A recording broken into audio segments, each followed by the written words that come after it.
Picture the parking lot of a strip mall in the 1970s, and instead of the flat brick box you'd expect, the entire front wall of the store looks like it's peeling off the building brick by brick, like a giant piece of packing tape being pulled back.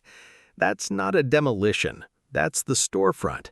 That's best products. And people driving by used to call local newspapers to report the building was falling apart.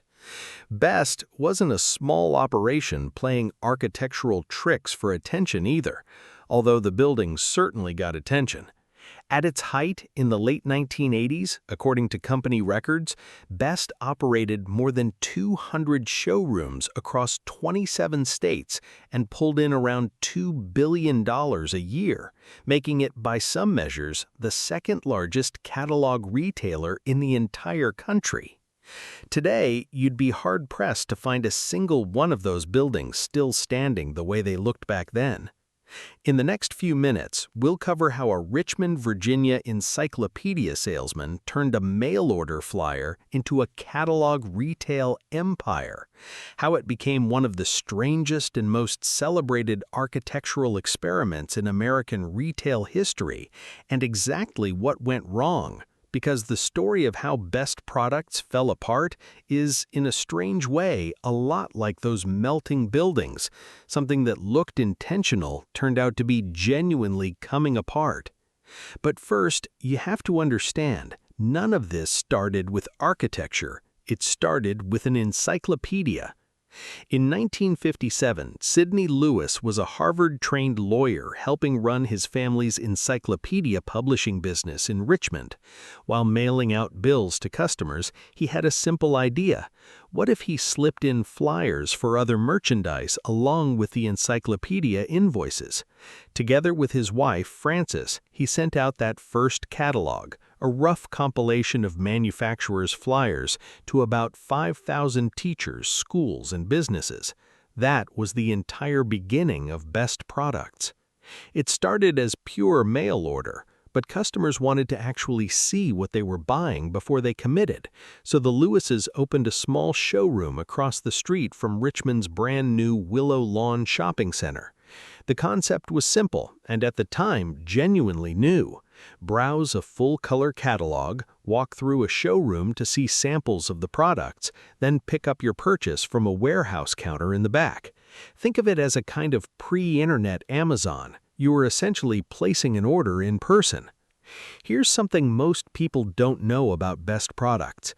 The Lewises were serious, lifelong art collectors, and in the company's earliest years, they would sometimes trade merchandise directly for pieces of art, a practice that helped build one of the most significant private contemporary art collections in the entire country, much of which is now housed at the Virginia Museum of Fine Arts. That same artistic instinct is what led Best into its most famous chapter. Starting in the 1970s, the Lewises gave a New York design firm called SITE, short for Sculpture in the Environment, total creative freedom to redesign 9 of their showrooms.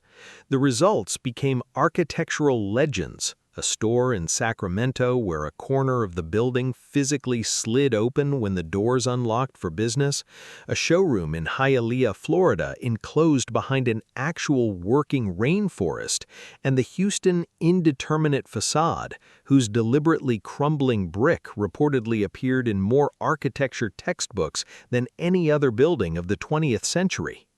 By the height of the 1980s, Best was doing roughly $2 billion in annual sales, with the buildings themselves functioning as free advertising nobody could ignore. The architecture wasn't what killed Best. The debt was, and the debt came from a decision the founders themselves didn't make. By the late 1980s, the Lewis family's board was divided over which direction to take the company next, and in 1988, Best was put on sale. A rival catalog chain, Service Merchandise, whose founders were actually personal friends of the Lewises, tried to buy it. They lost. Instead, Best went through a leveraged buyout, a deal where a company is purchased largely using borrowed money, with the expectation that the company's own future profits will pay that debt back. The final price tag, $1.14 billion. Think of it like buying a house almost entirely on a credit card right as your income starts to shrink. That's roughly what happened to Best. The buyout loaded the company with debt at the exact moment catalog showroom shopping, Best's entire original business model, was falling out of favor with consumers who now had discount big box stores and later early online retail pulling them away. According to the Washington Business Bureau, Best reported a net loss in nearly every year from 1987 onward. By 1990, annual sales dropped 12%, and holiday sales alone fell a striking 30% that same year, partly because Best had fallen behind on paying its own vendors and simply didn't have enough inventory on the shelves to sell. The company filed for Chapter 11 bankruptcy, a legal process that lets a struggling business reorganize its debts instead of shutting down immediately, in January 1991, emerging a few years later in 1994. But the underlying problem, a shrinking customer base for an outdated shopping format, never actually went away. Best filed for bankruptcy a second and final time in September 1996, closing 81 stores and laying off roughly 4,500 employees in that round alone, according to contemporary business press coverage. By 1997 and 1998, the company that once ran the most talked about storefronts in American retail had shut down completely. So what's actually left of those buildings that once looked like they were peeling apart or growing out of a forest? Almost nothing, and that's worth saying plainly.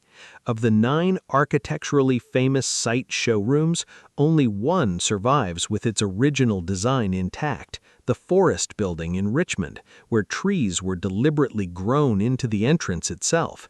It's now a Presbyterian church, and the congregation has said the surviving trees actually help shade and cool the building today, an accident of retail theater that turned into a genuine environmental feature.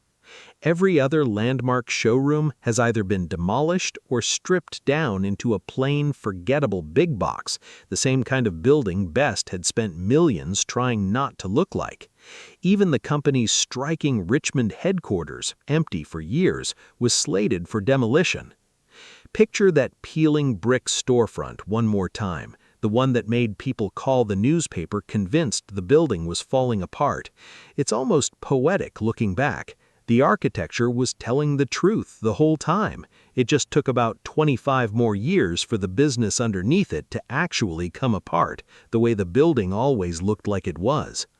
Best Products didn't lose to one rival, and it didn't lose because the architecture failed.